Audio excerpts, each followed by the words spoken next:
Елиезер. За патот.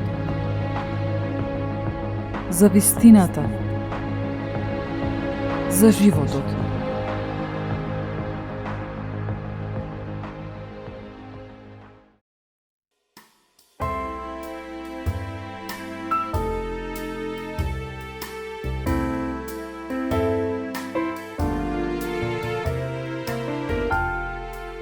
Ние сме носители на Божественото. Ние сме носители на сведоштвото за Господ Бог. Ние сме носители на Божите патишта. Носители на Божјото присуство. Токму заради ова сме и на планетата Земја. Големото откровение што го обезбеди Исус Христос, доаѓајќи на земјата во тело, беше тоа што тој беше откриен како Емануел, што значи Бог со нас.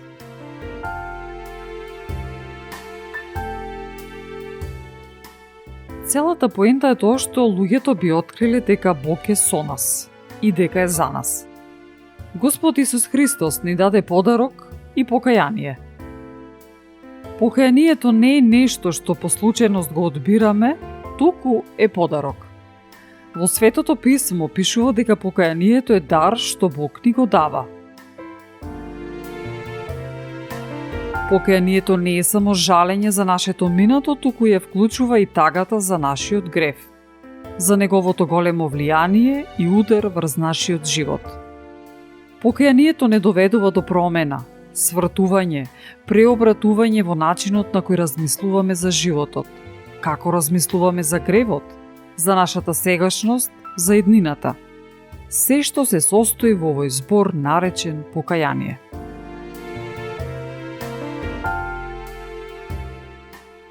Исус Христос ни дава пристап за да ги носиме овие аспекти, делови од личноста на Бога, од неговата природа, сведоштвото, неговите патишта, неговото присуство.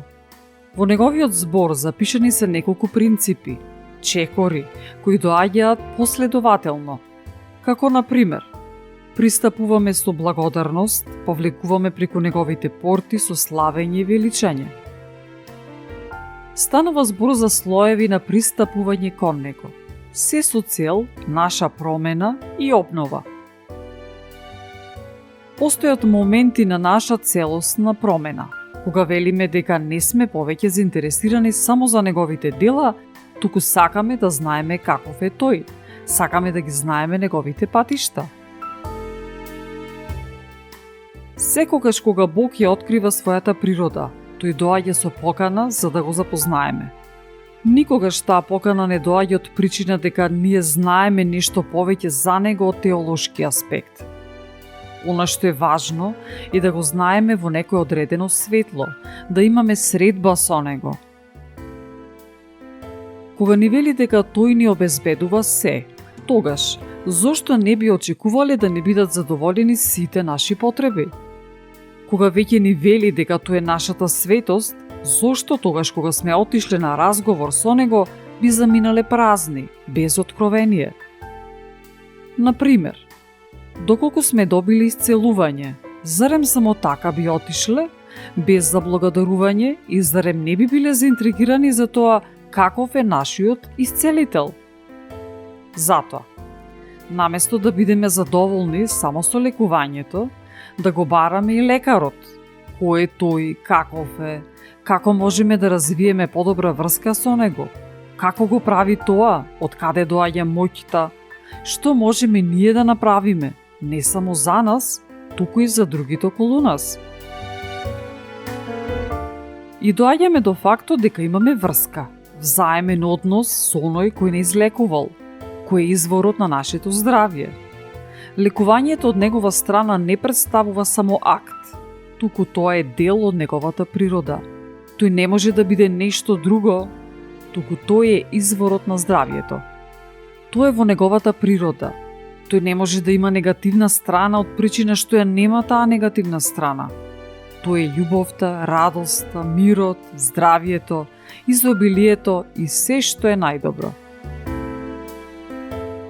Затоа тој постојано ни праќа покана за да ги искусиме неговите величествени дела во нашиот живот. Тој не провоцира за да го побараме. Зарем не би не заинтригирало кога гледаме како Бог направил чудо, излекувал некој човек, а пак некој друг го спасил својот брак од распаѓање, а некој трет одеднаш престанал да го практикува својот грешен живот. Зарем не би сакале да поразговараме со таков Бог? Зарем не би сакале да го запознаеме нашиот небесен татко? Зошто не би биле носители на божественото? Зошто не би дозволиле Исус Христос да влезе во нашиот живот и да го излекува од сите напластени темни мигови? Зошто да не го запознаеме и да му го представиме и на другите? Имате ли вие сведоштво за тоа што Бог направил во вашиот живот?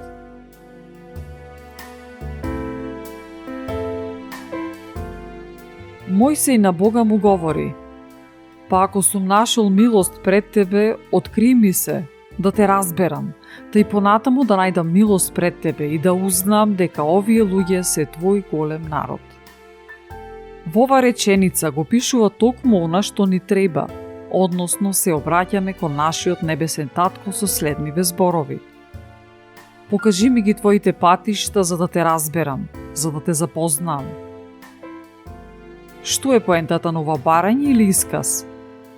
Сведоштвото ја открива неговата природа, а тоа е покана за средба. А во средбата го сретнуваме оној кој прави чуда. Еве да речеме вака: штом го погледнете знакот на кој го пишува градот каде што патувате, ќе бидете ли задоволни само со знакот или ќе влезете во градот и ќе истражувате за да видите што и тој град нуди? Секој разрешување на одредена ситуација е знак кој покажува кон небесниот татко. Доколку пријатели ви зборуваат за некој ресторан кој нуди одлична храна, зарем не би сакале да го посетите? Еве и вашиот небесен татко ви испраќа покана. Ќе ја прифатите ли?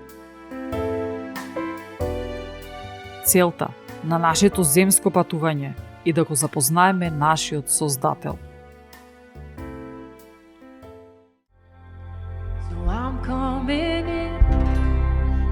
Sink or swim, I'm going head first. No reason not to, 'cause I know you're good, and I know you're faithful, and I'm coming in for more. I'm running through the door, and I won't be stopped. No, I won't be hindered. Oh, there's no delay.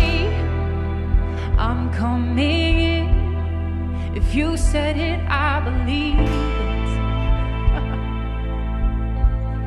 And I know the water's fine. So I can't stay where I have been. I need the more. I'm coming in, running straight into the waters of life you have for me. Oh, tonight we draw a line in the sand. We cross over, we come straight in, 'cause we cry out for the more, God. And you said, come on, come on in. He's saying, don't turn back now. Don't turn back now. You've come too far. Don't turn back now. Just run straight in. Just run straight in. I tell you it's gonna be fine. It's gonna be fun. Don't turn back. Don't turn back now. Just come straight on in. Just come straight on in. You come too far to stop now. Just come straight on in. Straight on in. Stop questioning. Stop questioning. Stop questioning yourself.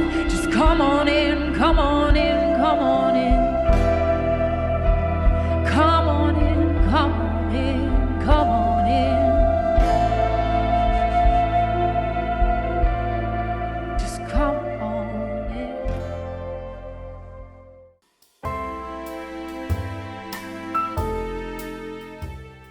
Секогаш прашањата што ни ги упатува Исус не се за наше осудување, туку се за наше подобрување, за да ги откриеме нештата за нас што ние самите не ги знаеме.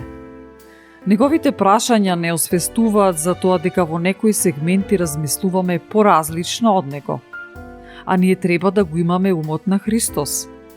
Наградата за покаяние е токму тоа.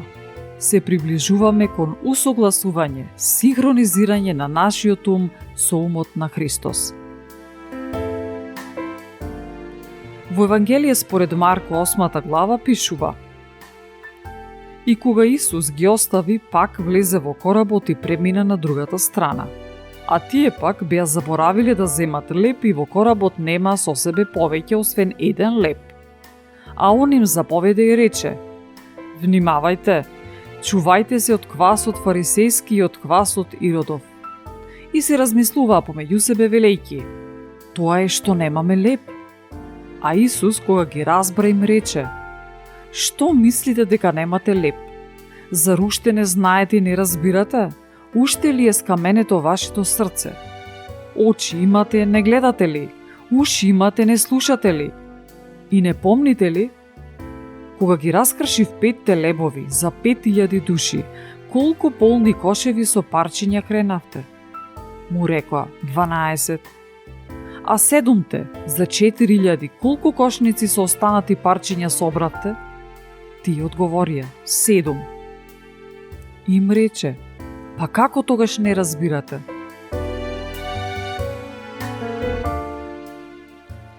Која е нашата задача? Да го трансформираме, да го обновиме нашиот ум за да го имаме умот на Христос.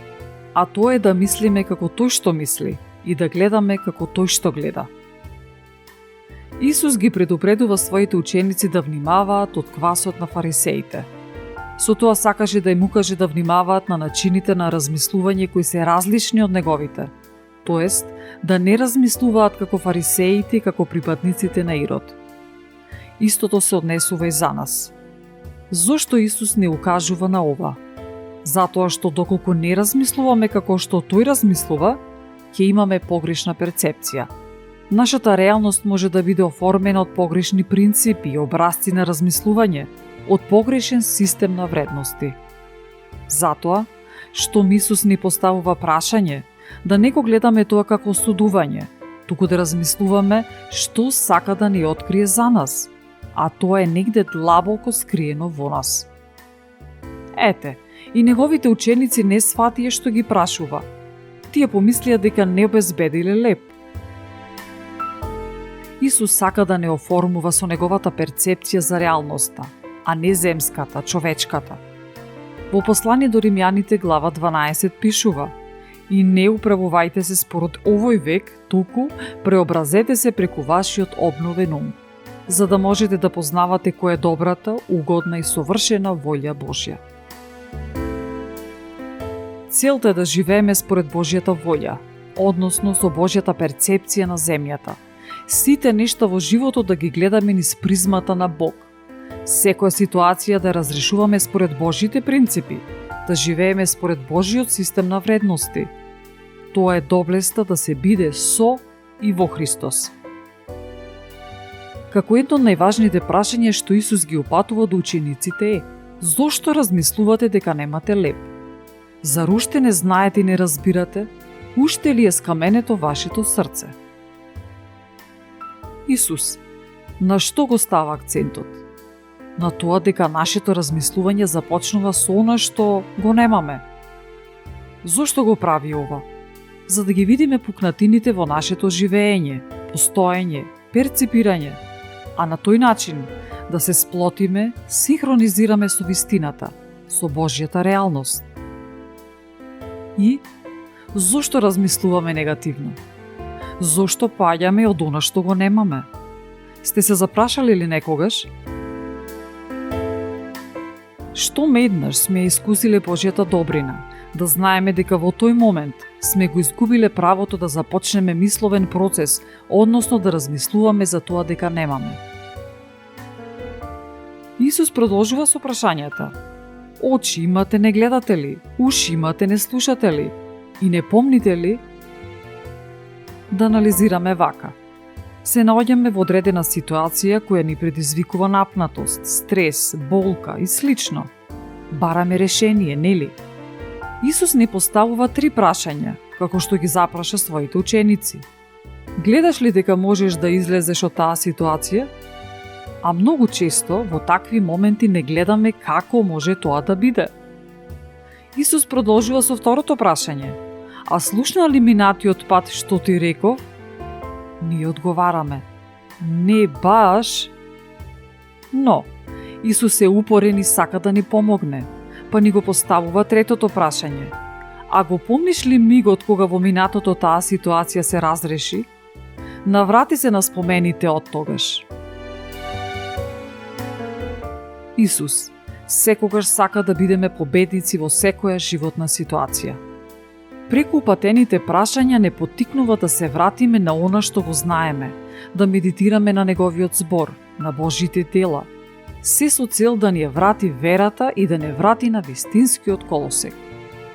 Тој сака да пристапиме кон Неговата волја, како што е на небото, така да биде и на земјата. На тој начин ќе го активираме и нашето слушање и нашето гледање. Верата доаѓа од слушањето, а слушањето од Божиот збор. Целта е да знаеме и да не заборавиме дека Господ Бог е Бог на seможното и дека што ме еднаш направил чудо во нашиот живот, ќе направи повторно и повторно. Токму затоа Исус ги потсетува своите ученици на чудата со умножувањето на лебовите. Како друг момент што е важен во овие случаи е што Исус одбра да направи многу од малку. Им покажа дека од неколку лебови може да се направат многу и плюс да останат. Значи, повеќе од доволно. Господ Бог секогаш ни дава, ни обезбедува сигурна основа за успех, односно ја прикажува својата слава во нашиот живот и во животот на другите секојдневно. И така, ние имаме почетна точка од каде да тргнеме. Свесни ли сме дека сме носители на Божественото? На ова прашање некој ќе возврати. Јас? Кој сум јас толку битна, па за да бидам носител на Божественото? А Господ Бог ни вели: ти си оној, она со кого сакам да бидам. Тоа си ти. Твојот идентитет е во мене. Јас те избрав за да бидеш со мене. Ти си оној, она преку кого сакам да ја открием мојата слава.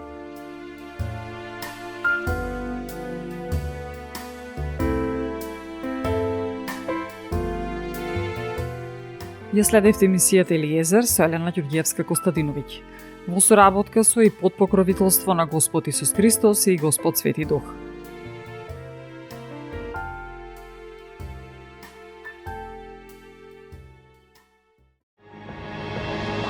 Елиезер